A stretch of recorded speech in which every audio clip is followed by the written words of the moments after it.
একটা অন্যায় করবা আর এরকম মাথা নোয়ে থাকবা না। কালকে গোসল করছে, আজকে আবার সে টুপ করে দরজা খোলা পাইলে কেন উপরে ছাদে দৌড় দিতে হবে তোমার?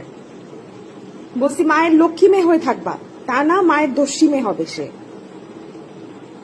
আমার মাথা নোয়ে আছে, অন্যায় করলে এরকম মাথা নোয়ে রাখলে হ্যাঁ মায়ের মন গলে যাক না, একদমই গলবে না, একদমই গলবে না।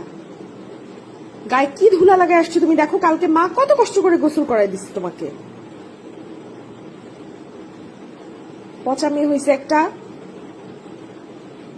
বলছি মায়ের কথা শুনবা, লক্ষ্মী মেয়ে হবা, মেয়েরা একটু শান্ত ভদ্র হয়, লক্ষ্মীটি হয় না, তার দস্যিপানা করতে হবে। সে খুব লক্ষ্মী একটা মেয়ে ঠিক আছে, কিন্তু দরজা খোলা পেলে সে আর লক্ষ্মী থাকে না।